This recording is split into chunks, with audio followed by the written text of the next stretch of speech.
สบายดีพี่น้องวันนี้มาจอมสิพาพี่น้องเอาไปเที่ยวเพิ่งเขื่อนเนาะแต่ว่าซื้อเขื่อนอย่างน้อยพี่น้องอยู่หลักสาวพี่น้องภาพบรรยากาศโอ้สวยๆงามพี่น้องปลานี่คือสีลายพี่น้องเรือเขาเจ้าหาปลาพี่น้องสุดยอดเลยบรรยากาศวิวหลักล้านเลยพี่น้องโอ้สุดยอดมีเบ็ดด้วยเนาะพี่น้องตึกปลาโอ้คือจะได้ลายอยู่ปลานี่พี่น้องนี่ธรรมชาติโอ้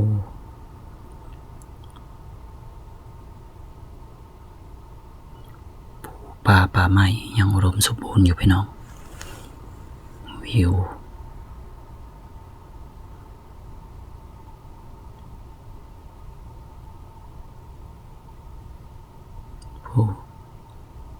วิวข้างหน้าพี่น้องโอ้สุดยอดงามเลยพี่น้อง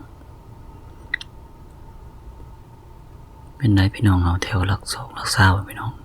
ว่าเห็นก็เจ้ามาตึกป่านะพี่น้องเป็นตาซ้อนเนี่ย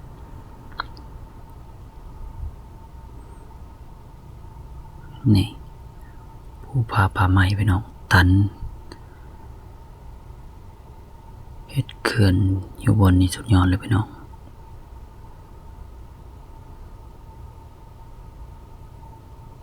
นี่บนทุ่งไร่ทุ่งนาของประชาชนพี่น้องปลูกผักปลูกมีเนี่ยก็สะดวกสบายเลยพี่น้องเนาะดูดน้ำขึ้นจากเขื่อนนี่ขึ้นไปโหดโน้คักเลยเพราะว่ามีน้ำในเขื่อนนะพี่น้อง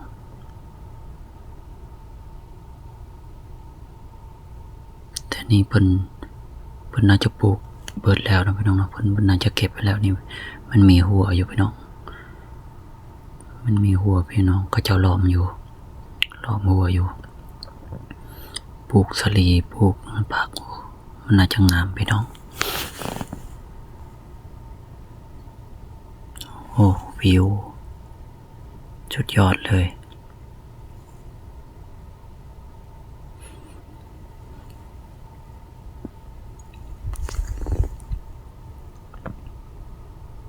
แต่บ่ฮู้ว่าเขื่อนยังไงพี่น้อง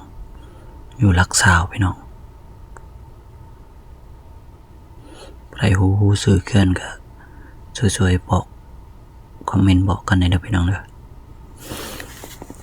สวยๆตอบกันแม่นพี่น้องอยู่หลักสาวพี่น้องเมืองกำเกิดพี่น้อง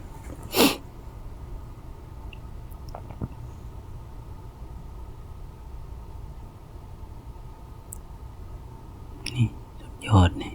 อันนี้มันน้ำท่วมพี่น้องน้ำท่วมแล้วมันก็แห้งลงมามันเป็นเกาะเป็นดอนคือหาปลาก็เจ้าสุดยอดพี่น้องคือสิม่วนคักนะพี่น้องเนาะนี่ก็เจ้าหาปลาวิวข้างถึงนะพี่น้องถ้าสอนคักเลยพัฒนาให้แหล่งท่องเที่ยวสุดยอดเลยพี่น้องภูนี่ภูอยู่ท่าบักเมืองหลักเมืองกำเกิดพี่น้องหลักสาวบริคำไซพี่น้องงามเลยภูตัวนั้นนะแต่ภูยังสูงภูหินปูนนะพี่น้องภูงามพี่น้อง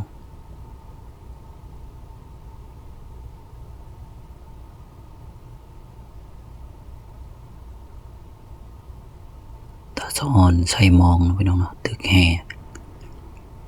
ป้าคือสีลาย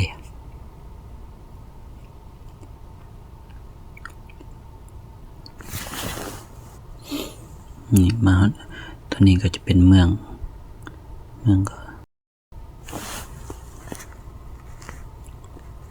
คนคำพี่น้องเนี่ยวิวเมืองคนคำตัวนี้เนาะพี่น้องเนาะเส้นทางเพิ่นกำลังพัฒนาอยู่กำลังเฮ็ดอยู่วิวอยู่ข้างลมสุดยอดงามเลยพี่น้องนี่เพิ่นกำลังปูทางใหม่อยู่พี่น้องมาเที่ยวกันนะพี่น้องเด้อ มาฮอดนี้คลิปของบ่าวจอมก็ใกล้จะสิ้นสุดลงแล้วอย่าลืมกดไลค์กด Subscribe เพื่อเป็นกำลังใจให้เด้อพี่น้องเด้อ